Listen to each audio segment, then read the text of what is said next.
good afternoon and happy Sunday, everybody. Happy Easter. Here we are in the Matchday Live studio for Leicester City's home game in the Premier League against Liverpool. I'm Dan Bates. David Nugent and Matt Elliott are with me here in the studio as we build up to kick-off. If you're watching along with us, please do get involved in the comments section. Hit the like and subscribe button on YouTube and get your comments and questions in for this pair who are seemingly good moods today. Yeah, plenty of chocolate at home. Yeah, well, 2 kids, haven't I?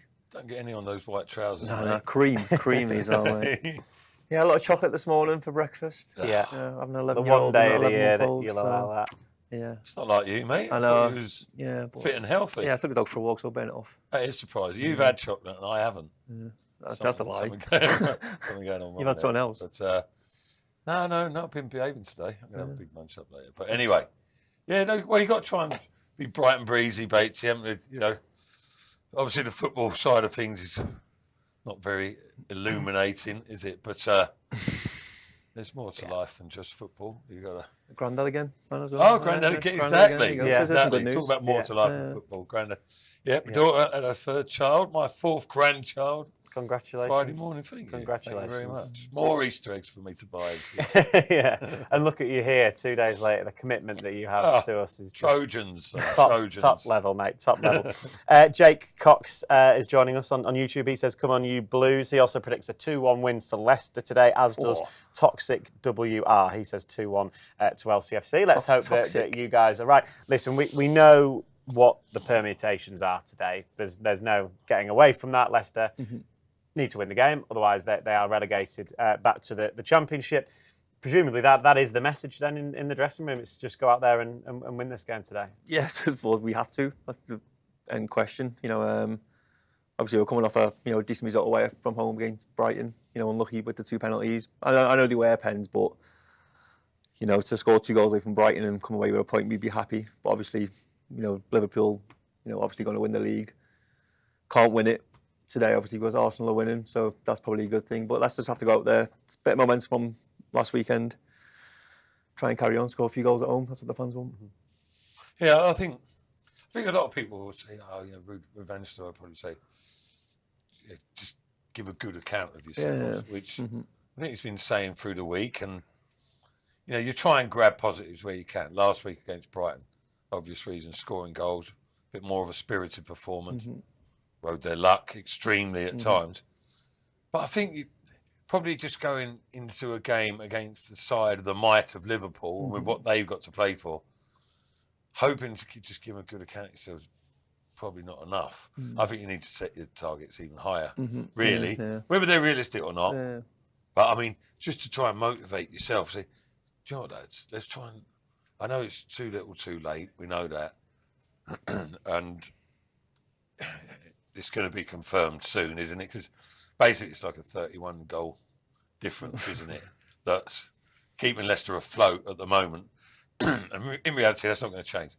But going into this game in itself, in isolation, say, do you know what? Let's upset the apple cart. Let's attempt to do that in a structured way, not in a cavalier, ridiculous way. But don't set your stall up thinking, well, we'll probably lose, but as long as we play okay. You think you kind of get in that mindset, don't you, when you're like your home form's not being the greatest, has it? Yeah, no, I know. Then you go into games things sometimes. You've got to start the game believing you can cause an upset. 20 minutes down the line, you might be 2-0 down, and then you start realism kicks in. Well, that's what it's been like. Yeah, it has, unfortunately. But well, it was different. Treat it in isolation. It's great. It was different against Brighton. We'll come on to that in just a moment. Let's do today's team news, though, at the start of this show as we build up to kick-off here on Fox's Hub. From that draw away at Brighton, where in the second half Leicester were certainly the better team. They probably deserved to win the game in the end, just couldn't quite get that winner. 2 changes have been made from that team. Back comes Wout Faes. Caleb Okoli, the goal scorer, the equaliser, drops to the bench. Bobby Da Cordova-Reid goalkeeper also comes in, and Jakob Stalaas, Mads Hermansen. that's the team. So the outfielders then: Thomas Cody, Fast, Ricardo, Ndidi Samari, Mavididi, El Canoes, Bobby Decordova-Reid, and Jamie Vardy. I don't like to pick you up, basically, but Ricardo's a change as well, isn't it? Oh, good spot, Matt. Yeah. Well done. Stolarczyk on the bench as well. He's playing twice. Yeah, thanks for that. 3.5 changes. It is Mads. Is it Mads? Yeah, okay. Yeah. It is indeed. Liverpool have Alisson in goal, Tsimikas, Van Dijk, Konate, Bradley, McAllister, Gravenberch, Gakpo, Soboslai, Salah, and Luis Diaz. It's looking increasingly likely, in fact, Liverpool can't win the league today. Arsenal are 3-0 up away at Ipswich. Currently, there's 15 minutes left in that one. That was another permutation. If Ipswich had won that game, Liverpool could have won the league today. That isn't going to happen now. So at least there's that today. On the Leicester team then. I think Ricardo coming in seems to is probably the biggest talking point. I guess Okoli dropping out seems a little bit harsh, doesn't it? Biggest talking point, but you failed to notice it. Sorry, son. Only teasing. Is it? I suppose McAteer not being in the squad suggests he's injured, yeah? We're taking it. I don't know. To me, it must be. I don't know. Let's assume that's an injury because I thought he did reasonably well last week. Decordova-Reid coming in, only got an opportunity late, didn't he? But I think that aside, I don't know. Fast coming in will be a talking point. Yeah, I feel sorry for Okoli. I know he scored, a bit loose in possession, but I thought he gets his goal. Gets his goal, and then next week he's back on the bench. Yeah, that would be a discussion point. But the most pleasing thing, Batesy, I would agree with you there, is Ricardo. Regardless of the reasons why he's in there, it's just good to see him getting a start because we all know what a top operator he is.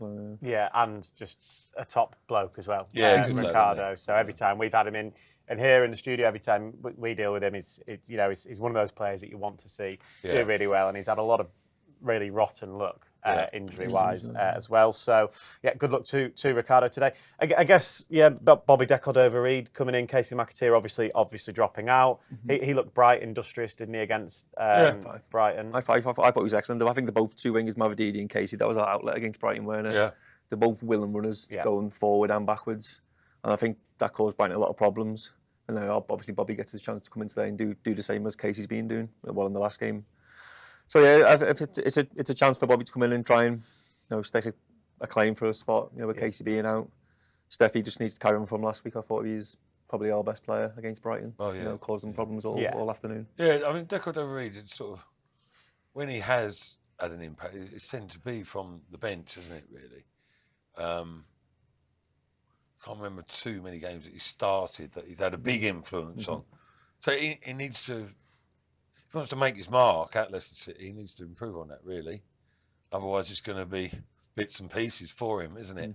Big opportunity today, tough game to come in against, isn't it? The tough opposition. Who will he be up against? Tsimikas there. Tsimikas. To be fair, Ruud van Nistelrooy will look at that. Majority of his work might be going back towards his own goal. Is that maybe why he has been put in then? For that McAteer's not on the bench, though, is he? No. So I don't think McAteer would have been omitted totally, would he? So,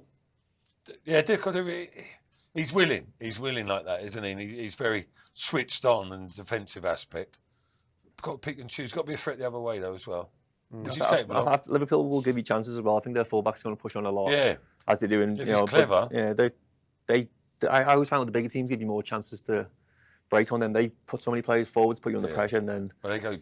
I think against Brighton, that first pass had to go forward against Brighton, and it worked so many times. Yeah. If you had 3 or 4 passes, it allows Liverpool to get back into the positions and set up shop then. But I think the first pass is vital. When we win it back, it's got to go straight out to the wings where their fullbacks are going to be high up the pitch. Yeah, it was Steffi Mavididi that did break the goal drought, Matt. You were down at the Amex at Brighton for that draw, and he took his goal really well, didn't he, actually? Yeah. Got a little bit of luck, I guess, in there with the cross being blocked and then coming back to him, but the finish itself is very good. Well, he had a couple of efforts before as well. I mean, this one, the cross fell right into his path, and instinctive finish, really. So I didn't have time to think about it. Smash it with the left foot, get on target, over the best, and the best arrived. But he had one before and he cut inside. I thought the chance went away then when he cuts back inside for the cross. Yeah. I think he should go. I know he comes back to me and scores, but he should have done that the first time. Yeah. He had a great touch to when he shoot. Sees, repeats of this finish, he might back himself a little bit more and go, do you know what? Actually, I'm not as bad as I thought on my left foot. Yeah, listen, he was fortunate. He was fortunate the way he sort of ricocheted off the keeper. But he got the decent contact on target. And you got to give those fullbacks. I mean, he's very good in 1v1s when he gets a bit of pace, a bit of steam up and cuts inside. But for me, I always think you've got to keep the fullbacks thinking you can go both ways. Yeah. If you do that, then they're caught in no man's land. They don't know which way to show you or not. And MATCHDAY he had real purpose about him last weekend. And on that performance, you're asking, where has he been? But the manager and so he's had limited chances. He's had limited chances. Yeah, he has limited, but he hasn't really set the world on. When he started on fire when he's come on. So as much as you think he might be capable, but that performance at the weekend, last weekend, was of the standard that you would want him to be capable of every week. We'll see what happens today. Can he do it? Can he back it up against Bradley, who's a very, very good defender? Yeah, absolutely. LCFC Forever on YouTube says Ricardo is a positive change. Right back, Holly Wainwright says, come on, Blues. So I guess when you look at the game with Brighton and the fact that they did play so well in that second half particularly and got the equaliser, could have gone and got the winner, is that, again, what you try and take into today then? You think, look at the momentum that we built up in that second half? Yeah, it seems strange to say it, doesn't it, at this stage of the season and the situation Leicester are in, but yeah, I think Ruud van Nistelrooy mentioned it in the week as well, the reaction from the supporters. Well, even to this goal, you can see the reaction. Yeah, exactly. Well, the first goal in the first half, those away fans, amazing turnout, by the way, all the way down to Brighton. It was taking the best part of 4 hours. And that they were backing their team like they were pushing for the outside edge of a European spot. So they were on you would never think they were a team that was staring relegation in the face. But fair play to supporters. And the players fed off it a bit, I think, certainly in the second half. And Brighton wilted. I love a celebration. He puts his hands on his head and be like, he can't believe he scored. Yeah, exactly, But, no, fair play to him. It was great ball in, wasn't it? Yeah, great ball away. Canoes, yeah. Right behind that, it was a great delivery. My Elliott back post there. Well, yeah, settle for one of them. But it was funny, everyone was giving praise to the, I forget his surname, Andy, the set-piece coach. Hughes, yeah. I was thinking, well, it wasn't that intricate. It was just a great delivery. Yeah, great ball into the box, yeah, he was taking all the plaudits. It was, well, okay. But whichever, like, celebrate what you can, when you can, don't you? But it was, that last half hour, really, wasn't it? Second half, even, if you want. Certainly the last 15 minutes, the tide changed in that game because they did push their luck early on. But they could take great heart from that, Yeah, no, definitely agree. Yeah, it was a game where, where we stayed in the game. We had chances early on. Obviously, they took the lead. We come back into it. We didn't like to throw the game away like in previous games. We go 1-0 down. It usually turns into 2, 3, 4. Yeah. We showed a lot of fighting spirit in the first half to get back into the game. Thought second half, thought we were probably the better side. Again, unlucky with the penalty with Luke Thomas. Jerry was adamant. I weren't quite sure it was a pen or not till I seen it back. Yeah. But I think in the end, like, you can't like disagree with it as not being given. It could have gone either way, I thought. It was soft, but I thought it was going to get given. But then to come back into the game with Caleb getting the equaliser, we showed that fighting spirit, and we're going to need a lot of that today. Yeah, I thought they played with intelligence though. Like this is the penalty shout here. Yeah, I mean, isn't it? He's grappling the shirt. He's got hold of the shirt for I think it was termed a sustained period, was it, or whatever? But O'Reilly, isn't it? But O'Reilly's like he's clever. He's clever in into a position where he's gonna. It looks like he's being tugged over, and he's standing and falls awkwardly. There's a tug there, and he just exaggerates it, doesn't he? To be fair, because Luke Thomas, he gets back, doesn't he, really well? Because obviously, I think he was out of position when Caleb Cody lost the ball in the first bit. He gets back in position, doesn't he? Probably because he was that side of him in the end of it. If he had his arm just round him, like around his rib cage or torso or whatever, but it's because he was actually grabbing onto the shirt itself. But well, yeah. But the goal is positive. But that aside, it's more about because without being funny, it's largely irrelevant. The point helps. Do you know what I mean in terms of morale, but the performance as well. In the grand scheme of things, whether Leicester got a point or even 3, it's not going to affect the whole situation. But you want to sort of grasp every bit of encouragement you can. I think it just shows that it's in them as well to stay in games and have that fight back in them. Well, that's what I thought. We just haven't seen it enough at the King They Power. played quite intelligently because a few times they got caught early on trying to play through traps in the middle of Brighton where it's so crowded, and they learned from that a bit. They went out wide and there was like quite long distance triangle passes that were give and goes. Mavididi in particular, Canoes, they linked up well, those two. It was having the outball. Sensible play, we had an outball every time. We won the ball quickly. Yeah, exactly. And other times they've been a bit tentative and play the safe ball, and then, like, as you say, teams get back in shape and you run out of ideas. I said, like, the first pass is really important against these big teams because they're going to pile forward. There's going to be spaces in behind. Yeah. So if you do win the ball, it's got to go straight away. Yeah. Because pace is scary for any defender, I guess, isn't it? Right, let's hear from Caleb Okoli then, because after scoring his first Premier League goal, you mentioned the celebration is absolutely brilliant, isn't it? So we caught up with Caleb in the box at Seagrave this week.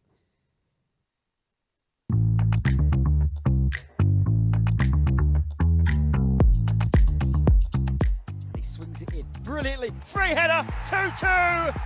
It's Okoli this time, who sends the away fans into raptures. Yeah, it was an amazing sensation. Yeah, as you can tell from my celebration, I couldn't believe it. I was so happy, my first goal in the Premier League, and it was the goal to take the point home. So I was really happy. Bilal was practicing his free kicks in training, so I saw that. I thought that moment was the right moment to try and do something, and the ball was amazing. I timed it very well, and it was a goal. Yeah, as you can tell, I couldn't believe it. I was jumping and saw the fan in front of me. I was celebrating with them. It was a really good moment. I put my hand in my hair like this, and then I went. Yeah, it was a very nice moment.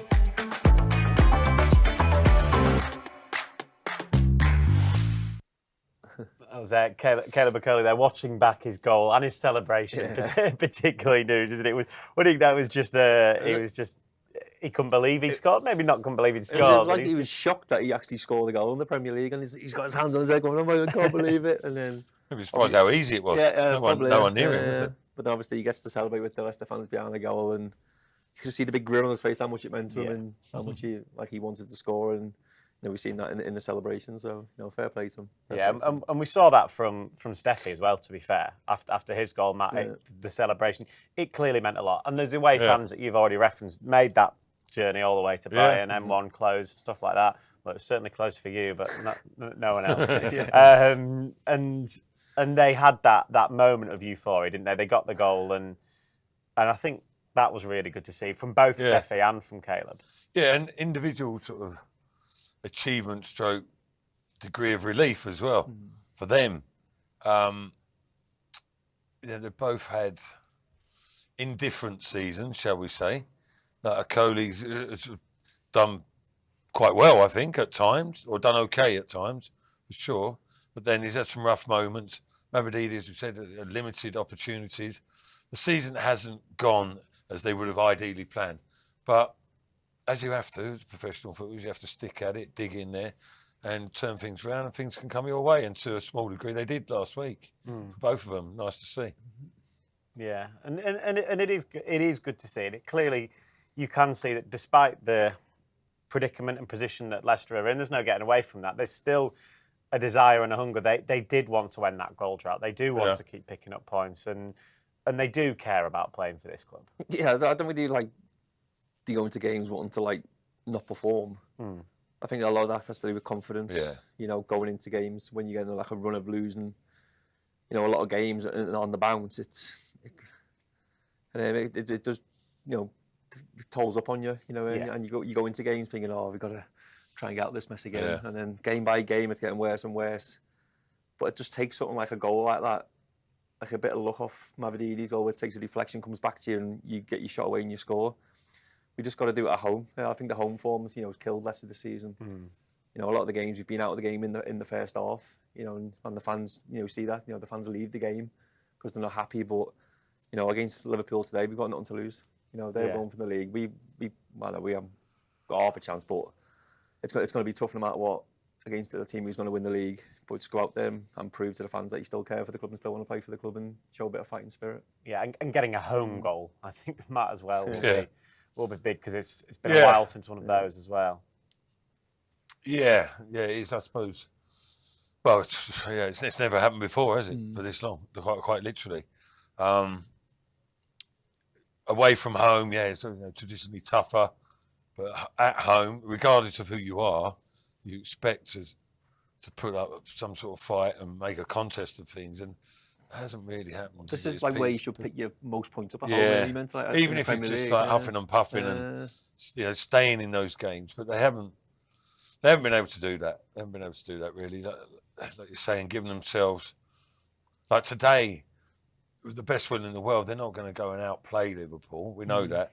So again, the temptation is there to go and right, go on, let's go and cause an upset. But they're going to have to do that in a sensible way. They're going to get pushed back for large periods of the game.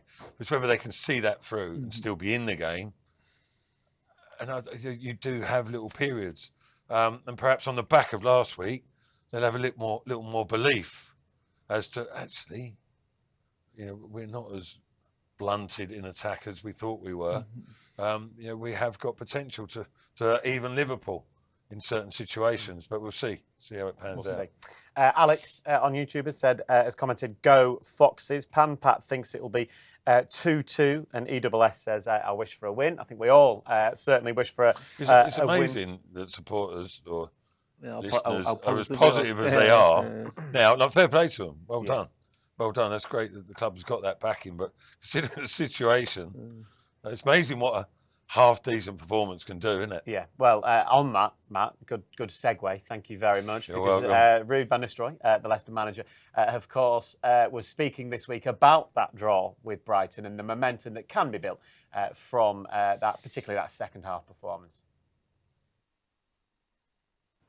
Yeah, we spoke about breaking the cycle, and it was important that it ended up in a spirited performance. Connection also with the away end, it sparked our supporters in helping the team to achieve its goals. We're pushing to win the game. We've ended the game very strong, with I think the opportunities to win the game and take 3 big points and a victory for the team. We needed it. We also needed this performance, level of the individual performances, the spirit of it, and the goals. So it's something to build on. Yeah, something to build on there is the term that he used, Ruud van Nistelrooy, and you can see what he means. You can see that, and you just said it yourself, Matt. It's amazing what that 45 minutes did for the supporters and has done for even us talking about it. It was something positive we were able to talk about, and they did, I think, certainly deserve to win the game, particularly in that second half. Second half. At the end of the game, yeah, you were left thinking there's only one team who was going to win it at that stages, wasn't it? I mean, Leicester could have been on another day heavily behind, but they weren't, by hook or by crook. And then, on the balance of play, second half, I don't think you can. I struggle to disagree with you really in that, but it's good. Listen, for now, short-term boost from that performance and the way they finished the game shows you what is there, what they're capable of at times, and I think it's going to be a different proposition today, different type of game. But going forward, it's talking as if Ruud van Nistelrooy is talking mid to long termish, isn't he? In terms of trying to reset things possibly down the line. And I think people are sort of quite interested when you listen, read between the lines on what he's saying. But again, we'll have to see how things pan out at the end of the season, won't we? Yeah. Never mind at the end of this afternoon. Well, exactly. And you're doing a good job for us. Another very good segue, Matt, because Ruud van Nistelrooy has also been talking about this now run towards the end of the season and the fact that he's played the likes of Steffi Mavididi, Casey McAteer, and he's looking to build for the future. He was asked in his press conference where his focus is now at the end of this season. No, I'm really focused on managing the team, on getting the best out of them and out of ourselves. I spoke recently on fighting until the end. It's more now, but also shaping the future, bringing in lots of academy players, working with us on a daily basis. To make their debuts, obviously shaping the future on bringing back players like Steffi Mavididi, Casey McAteer, Luke Thomas. So it's players that are part of this club and the future of this club. So that is important. That's what I'm working on now. And other than that, I'm waiting on how things will unfold. Well, that was interesting to hear, Matt, wasn't it? Particularly the way he talks about obviously giving the debuts to those to Monga and Evans. Monga again on the bench today, which is good to see. Yeah. After picking up a slight knock, and then the fact that Thomas has been brought in and playing. Steffi Mavididi did. Casey McAteer obviously played at Brighton as well. Yeah, yeah. There's different ways of looking at every situation, but I think it certainly helps in terms of future development of the club in general. It's talking about sort of foundations, and that can be interpreted in different ways. But to be able to blood young players, homegrown players, even better. I think that is largely a positive, but it has to be done in a balanced way. Mm-hmm. In a balanced way, doesn't it? You don't all of a sudden want to. Whole team.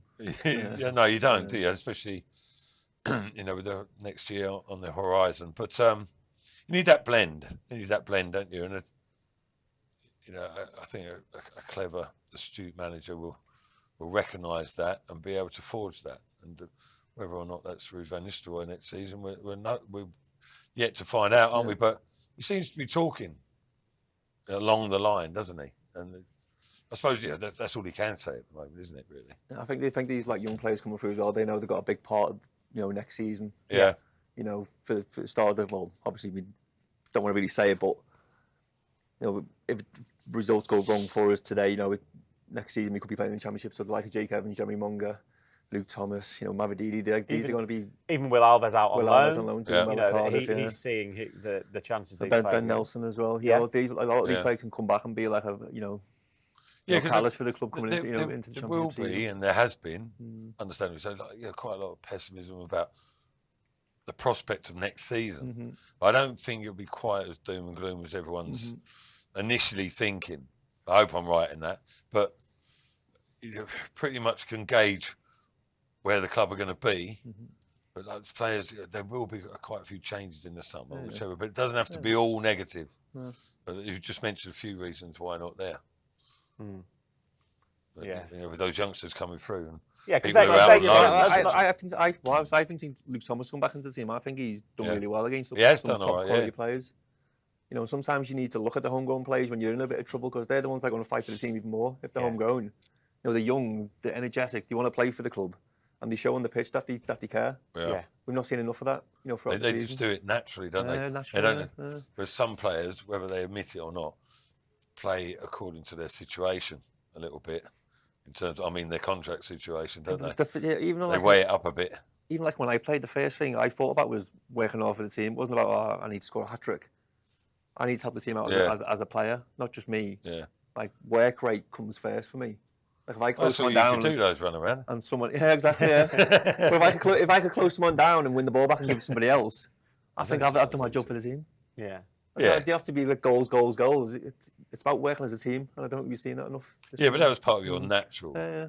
like, makeup, wasn't it? Yeah. Yeah, that was one that attribute. You just chase anything, don't you? You just, Yeah. and if you're tired, you come off. And Casey did that. Didn't he? Exactly. Yeah, You might just run in behind, but you might not get the ball. Which should be But it opens the the space up for El minimum Khamis to come requisite, short and shouldn't get on the it? ball. It should be, really, Yeah. giving your all. That's Yeah. but is it Well. easy enough to say. But no, I think... especially if you're low and confident as well. Yeah. It's the least you can do. Exactly. You know, to try and make up for If other you're not deficiencies confident, at the it doesn't time. stop you from running around. But I think people are...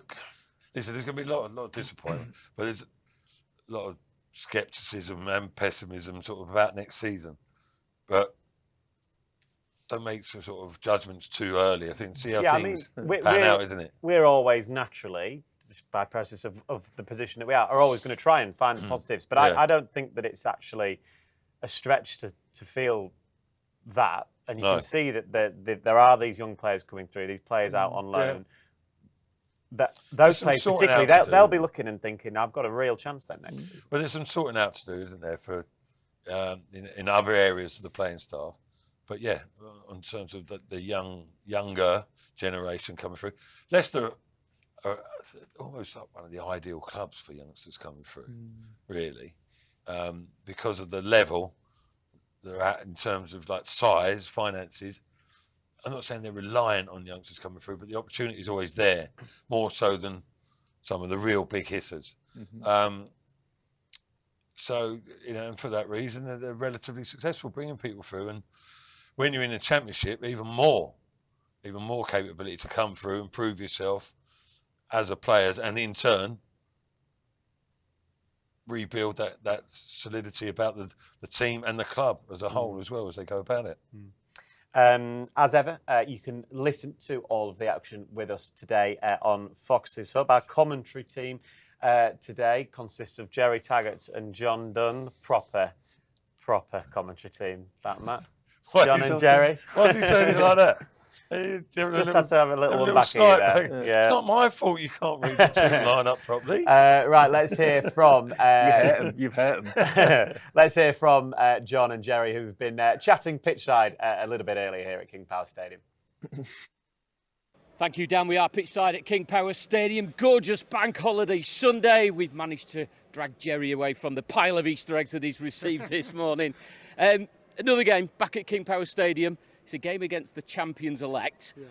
But Leicester broke that cycle at Brighton last week, and that must be a huge weight off the players' shoulders coming into this one. Yeah, you'd like to think so, wasn't it? It was a good performance last week at Brighton, and obviously getting a couple of goals as well. We'll do the confidence no harm.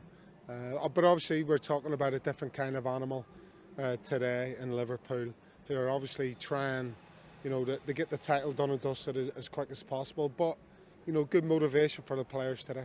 Just on that Brighton game, how much of a relief would it have been to score goals, to get a point, just to break that run? Yeah, I think you could see the relief almost in the players' reaction when the goals went in, and especially, you know, Caleb Okoli scoring his first goal for Leicester. The reaction from him was quite remarkable, to be honest. So, I mean, and he deserved that. You know, he's had a bit of a stop-start season with Leicester, so for him to get off the mark in the way he did, surely that will give him a lot of confidence coming into today's game. You've talked about the beast that is Liverpool, edging towards their 20th title. Threats all over the pitch that Leicester will be aware of. Yeah, they'll be aware of it, that is for sure, but whether they can stop that is a totally different matter. And I think, you know, for Liverpool, there could well be a little bit of nerves there today because they know, because they're so close to the title. I think the one thing that is in the favour is they went out of Europe in the last round, so they didn't compete midweek in Europe. So that will be, you know, give them a little bit of an advantage.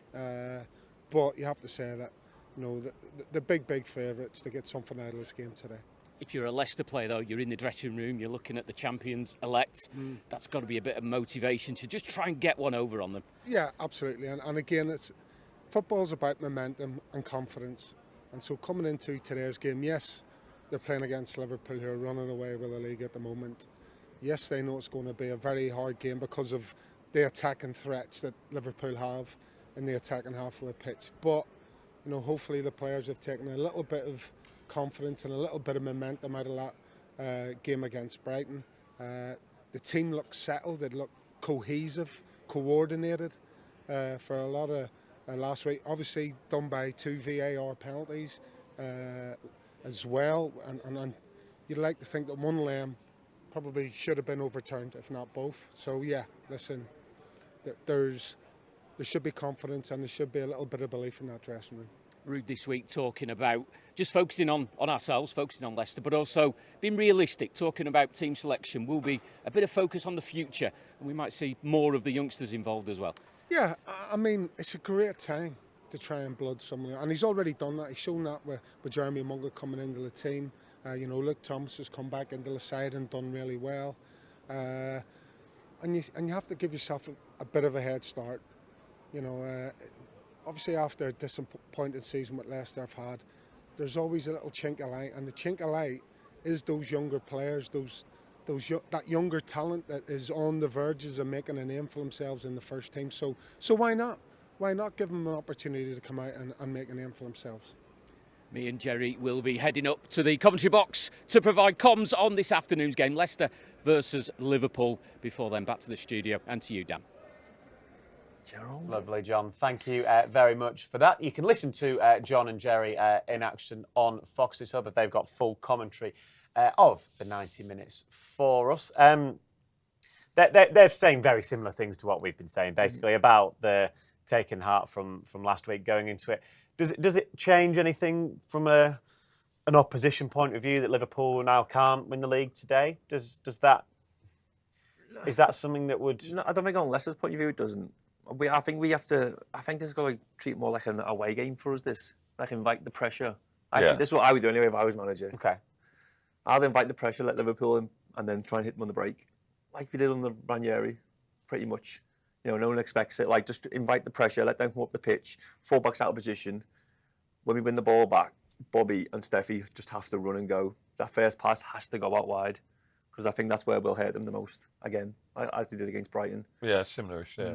But we have to know how to like hold the pressure. You can't concede too much ground. Not too much ground. Did you see the Man City game, Nugent? Man City away.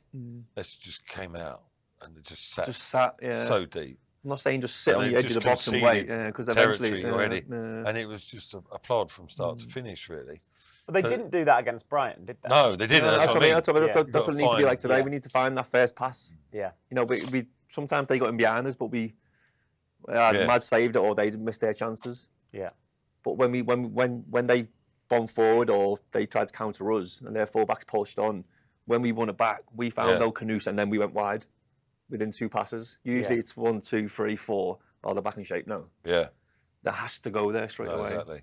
You saw that ball quite a lot, didn't you? From El Canusa out to, well, it was usually Mavadidi. I think the outlet was the left, but McAteer obviously did it as well on the right. But invariably, every time he got the ball, he looked up and, like you said, straight away went left. And he was more 1v1 with defenders rather than fullbacks, because the fullbacks pushed on so much. The one-on-ones we had with Dunk, he had Which about 4 or 5 will happen today then with the way Liverpool play. I know Canate and Van Dijk are a total different opposition, but still, if you've either been running that 2v2 or whatever it is, or 2v1, but breaking from midfield, but you've got to test them out. They're not infallible. You see that, but.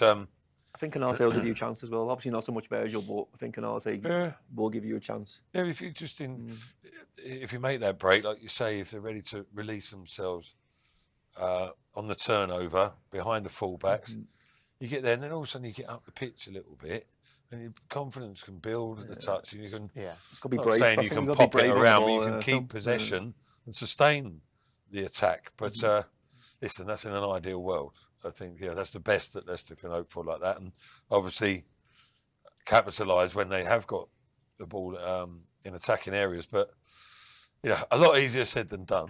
That's for sure against Liverpool, who are they're closing down on the title, aren't they? I know they can't win it today now, but does that change things for them at all in any way? Not really. That they can't today, because you imagine if Arsenal if Arsenal had lost, then you'd have thought. No, they are going to be like... They know it's coming, don't they? Just because there's one game less. It's going to happen. I suppose, like, in itself, if they could win it, they'd sort of really go for the throat. But that's what I mean, but because they can't... They might not be as intense, maybe, because maybe if they knew they could win today, they were like, right. But let's hope that part of them wants to win it at Anfield. You know, like, because you've had Liverpool supporters saying that, oh, it doesn't matter. Well, it doesn't matter now because they can't win it today. They can't anyway, win it today, yeah. So neither here nor there. But that team who's got out suggests they will not be taking it too easy against Leicester today, will they? Yeah. The lineup they've got there.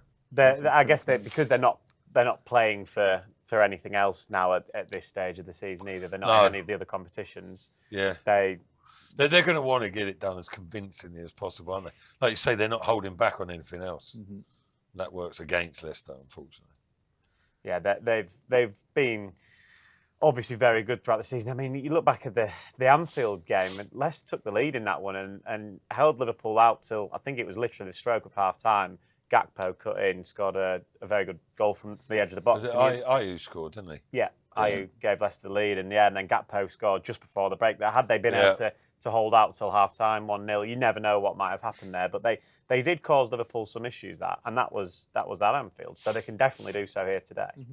Yeah, we can cause anyone problems if we play to all our best abilities. And it's just getting that into them, straight from the off. We're down the wrong end of the table, but there's no reason why we can't go out here today and give Liverpool a game. I don't think Liverpool are in great form. They're one of them teams that just seem to win, even if they're playing bad. These teams just like West Ham run them close, didn't they? Exactly. And then Van Dijk scores a header last minute at Anfield. Just So I don't think they're playing great, but they just know how to win games. They have that capability, don't they, to go and whip anyone on any particular occasion. But it's a fair comment. They're not like absolutely flying right now, are they? So they got knocked out of the Champions League, the FA Cup. A bit of a sticky spell. They've lost to PSG, then they lost to Newcastle in the cup final, then beat Everton 1-0, lost to Fulham. Unconvincingly against Everton. Fulham lost to Fulham, Beat West Ham, again you could say unconvincingly. Winner, but actually, they are still winning. Still winning games, where if you're winning, that's what everyone says, we're winning games, but it's winning ugly. Yeah. Can you win ugly? And Liverpool have shown that this season that they can. So I still think it's going to be a tough game. It's just they're not the Liverpool that we seen early on in the season where they were battering people, 3-0, 4-0s. Yeah. This is a team that know they're going to win the league, might have took the foot off the gas a little bit, knowing that it's going to come. Yeah. So I think we'd be able to get at them today, I think, hopefully. They don't want to concede anything softly, do they? Today, a little bit of a deflating early goal, mistakes, or like I say, they're open defensively or whatever. It's just going to go flat. It's going to be really flat. They've got to keep in the game, hang in there as long as they can, and then perhaps turn the screw a little bit. And who knows? That's part of the beauty of football. You literally do not know quite how it's going to go. Sometimes you can say, "Oh yeah, right, I foresaw that," and it's quite predictable, but you've always got that. You never know. See the doubt, haven't you? That's what keeps you watching. Yeah, they came from behind as well twice, Leicester last week at Brighton. I know we've been touching a lot on it, but I think it was a positive performance, and the fact that in previous weeks we've seen Leicester go behind and the heads have dropped, haven't they? It's fair to say, whereas they didn't against Brighton. So that is a shift, and probably that's the message today from Ruud van Nistelrooy. If we do go behind early, got it in there. We know we've got it in us that we can come back. Yeah, and that's got to be the message as well. We can't just go 1-0 down. If we go 1-0 down against Liverpool, just heads drop and think the game's lost. That's a mentality thing. I think if that happens, then mentally the players aren't right. But the Brighton game's going to help a lot. Going 1-0 down, getting the equaliser, going 2-1 down, getting the equaliser. They've got it in them to do it. At home, it's got to be the same mentality. We got to stay in the game, even if we go 1-0 down. We can't let our heads drop. Yeah. Chris R on YouTube, he predicts a 1-0 smash and grab for Leicester. We saw that a couple of seasons ago, didn't we, with Ademola Lookman's goal here at King Power Stadium. A repeat of that would be very nice indeed. Let's get a quick recap of today's team news with 3 changes coming from Ruud van Nistelrooy and Leicester today to the team that drew with Brighton a week ago. Ricardo is one of Madsen's in those. goal now, look. Ricardo is one of those changes, as is Bobby Decordova-Reid, and Wout Fass as well, who comes back in. Goal scorer Caleb Coley drops to the bench. It's Hermansen in goal, Thomas, Cody, Fass, Ricardo, Ndidi Samare, Mavididi Elkanous, Bobby Decordova-Reid, and Jamie Vardy. From a Liverpool point of view, we'll just quickly go through their 11 as well. They've got Alisson in goal, Tsimikas, Van Dijk, Konate, Bradley, McAllister, Gravenberch, Gakpo, Szoboszlai, Salah, and Luis Diaz. They obviously, they're top for a reason. They are the best team in the league. But we know, and Chris R called it, a smash and grab 1-0 has been done before. It could be done today. If it is, I guess quieting the midfield, because McAllister and Gravenberch, they've got a really good partnership in there. Szoboszlai helps out, but those two are just obviously very good. So it's a big job for the Leicester midfielders today to try and stop those, because all three of them can play and all three of them can tackle and run. So people say about Newcastle's midfield, don't they? Yeah. Being up there, stroke the best in the league. But I think Arne Slot would probably beg to differ, wouldn't he? With that trio. Good contest, but front three aren't bad either. But, are we going Diaz striker? I think so. Gakpo's like Gakpo in it. They do a bit of interchange, but Gakpo seems to be best off the left. Yeah. Well, Diaz too probably, but they're that sort of fluid, aren't they? They can pick and choose how they like. But I mean, that's quite a formidable opposition. And they've only got Jota on the bench as well. Yeah, exactly. Yeah. Trent's on the bench, Robertson's on the bench. Yeah. Curtis Jones on the bench, Harvey Elliott. But Salah's not scored in 3, we know. He has been a bit off form, hasn't he? He has looked strangely Sounds a new deal, and he's just having a jolly up now, isn't he? No, hopefully Virgil's do the same thing. We know the quality they've got, but you don't give up the ghost. Like you never say never in this game. It's so bizarre, Over a course of a season, it's a different entity, isn't it? But I don't know. Leicester just want to see that a plucky performance, don't they? Yeah. Spirited performance, Leicester supporters. They deserve that. See what we saw in the second half against Brighton, even for the full game really against Brighton, but particularly the second half. A repeat of that pluckiness. You've seen that, but not often enough this season. But Man City at home here, 2-0 was lost in the end. Yeah. Supporters came away saying, "Do you know what? They had to go there. Yeah. Played well. Canus was excellent. I think unbelievable for 70 minutes. I think that's all the supporters want, is you want to go home thinking, the lads give the all today. Yeah, it's been... And they'll go home happy. Yeah. It's been drab on occasions, hasn't it? That's when people get disenchanted, like really officially disenchanted. When it appears as if... Well, when they're not scoring and it's not much to capture the imagination, really. People do go away from it. But if the effort is there and the passion, if they see that reflected, because that's what the supporters have got, they'll stick with it. Yeah. Right. Let's hand you over then to our commentary team this afternoon. I'm not going to say it again, Matt, don't worry. John Dunn and Jerry Taggart are our team in place. Thank you, everyone who has watched and commented. Obviously, we can't get through them all, but we've got full commentary coming up next.